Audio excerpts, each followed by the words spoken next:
Joining me now from the theology department at the University of Otago, Andrew Shepherd. Kia ora, thanks for your time today. Kia ora, Andrew. Good to see you again. Yeah, So, thanks for having me. definitions around this one. How would you describe the attention economy, Andrew? I'm not an economist, but I mean, essentially, what's taken place in the last, the period of time that we live in is this idea of the emergence of the attention economy. So what's shifted is that we've shifted from being, say, a materialist economy. That is the idea that we extract material from natural resources and turn them into products and then consume them, buy them.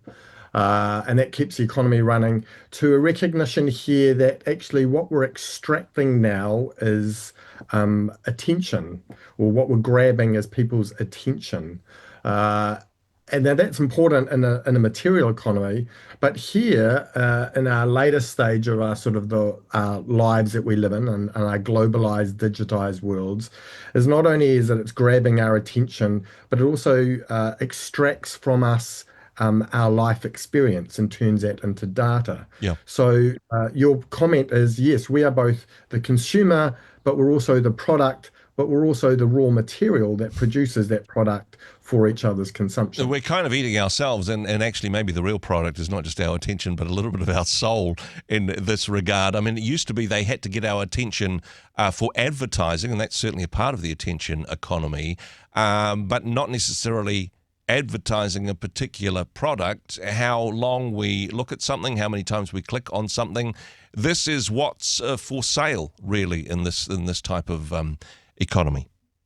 Yeah, and even the breakdown here. I mean, the thing about these tech companies, it's a boon for them because Hmm. actually they don't need to produce um, product to advertise because we do that for them. So I'm speaking here theoretically because I'm not on social media, but as we produce material and put videos up online, we're producing all this material and all this product out there and advertising ourselves to the world, which everybody else then gives its attention to, and all this is generating both attention or grabbing attention, but generating more and more and more data for these tech companies who are quite happy to suck up all that data to get a clearer and clearer sense about who we are, and therefore they're able to give targeting advertising nudges to each of us so that we're more likely to go and purchase something, which means that they get more money.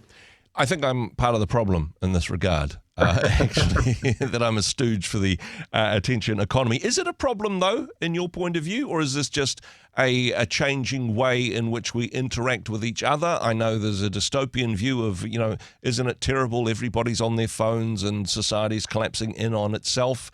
Do you subscribe to that dystopian view, Andrew?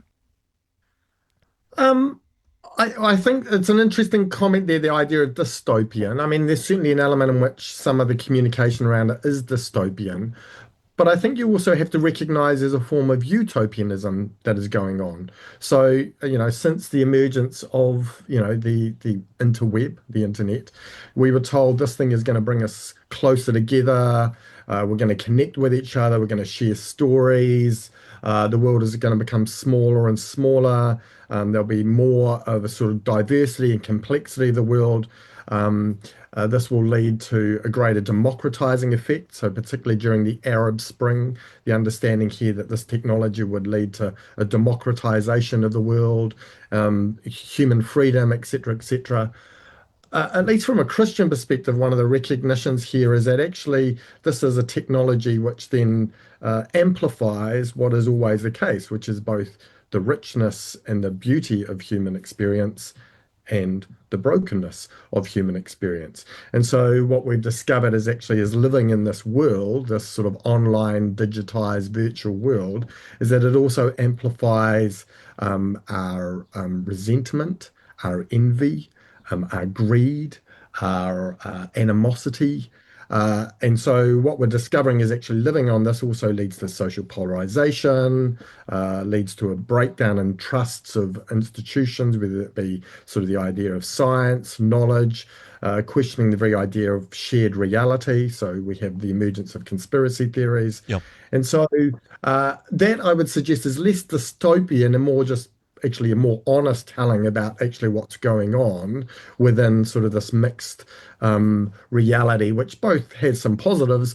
But I want to suggest that we perhaps don't also focus on some of the negatives of living in that world that we now inhabit. It's kind of like taking the seven deadly sins and putting them within a digital framework and then monetizing them. This is essentially what has happened to us. And again, we, the human race, are the product in this regard. Wanted to get your take on how we should respond to this as faith communities, though, because, I mean, like you say, it's there's some good things as well as some bad things, some opportunities as well as some challenges.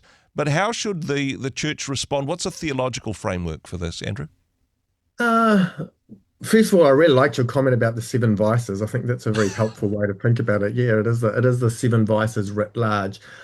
Returning to the idea of attention here, probably two responses about the church. I think often what we do as the church is that we take this idea that technology is neutral. Um, and I want to suggest here that technology is not neutral, that always embedded within it is a certain way of framing the world, Yeah. a way of seeing and approaching the world. And so it's worth asking here the way in which living on this sort of digitized, non-embodied, virtualized world, what that does to us in terms of our conception of what it means to be human, both in terms of as selves, but also as selves in relationship with other humans, but also as selves in relationship with the natural world and with the divine. Um, and so I have a number of concerns here. One of is the way in which embodied face-to-face interaction becomes less and less practiced within our world, but also the way in which our attentiveness to our screens, and in particular to our smartphones, leads to less and less of a connection to the natural world. Yeah. Ultimately, also, there are ways in which that connects us to God, our opportunity to encounter God through encountering each other and through encountering the natural world, but also just through encountering God through the beauty of silence, which we don't get a lot of that. I think, yeah, my hunch is that the church doesn't do a particularly good job of that because what we've primarily seen it as this really helpful tool. This will really help us to reach more people or Yeah. to amplify what we want to say rather than, yes, but we already live in a world of information overload. So actually, maybe the best thing we could do is perhaps unplug from this and offer places of silence and sanctuary, help people to recenter and reorientate themselves to what it really means to be human, which might be more than just being the product or the data that's being consumed. And hey, maybe our digital overlords are doing us a favor in this regard because as there is, as you mentioned, there's disconnection with our society and world, there's disconnection in terms of face-to-face relationships. But part of what we're seeing is there's people striving for that connection. They're striving for community and purpose to move beyond well-being and filters for great selfies, etc. They're looking for depth, and for some people, they're finding that within church community. Yeah, and important there is those two ideas, I think, of both looking for authenticity, but also looking for depth. And so that's one of my questions around that sort of online digital world is the way in which it actually flattens human existence. So the very depth, even as we engage with each other here on a screen, the very depth, our three-dimensionality and our way of communicating, which would take place embodied face to face with each other, we lose that depth. And so I think there's a real opportunity for us as churches, for people who are desperate for sort of relationships of authenticity, which is also difficult to find online because it's never quite clear whether who you are communicating really is that person or is or a chatbot Yeah. or or as a person, a pseudonym. Or So even I if think it's a that, real person, what are they trying to sell you? Honestly, even if we use digital technology for evangelism, it just becomes another product in the metaverse, right? Correct. It becomes what I would say, a disincarnated word, this idea of an abstracted message, but actually the incarnation is not abstract. It No. is, it is the word became flesh and lived among us. So without wanting to turn into a sort of a techno dystopian or a rant, I do think that we might want to ask some significant questions about the nature of what it means to be faith communities in this moment, to reclaim embodiment, to reclaim face-to-face connectedness, to reclaim practices of attentiveness. Mm. I'm struck by a number of passages, often within the Gospels, where Jesus calls his disciples and says, consider the birds of the air, or consider the lilies of the valley here. The word here, consider, means to contemplate, to draw one's attention, to focus upon. It's probably worth asking ourselves how often in our lives we actually are stopped and still enough to pay attention to those aspects of the world around us, because we know how quickly we'll respond to our phone when a notification goes off. Exactly. And consider doesn't mean Googling that, or perhaps even making a nice Instagram post with a photo of lilies in the background and that verse posted over it. That's not considering, that's just more consumption, right?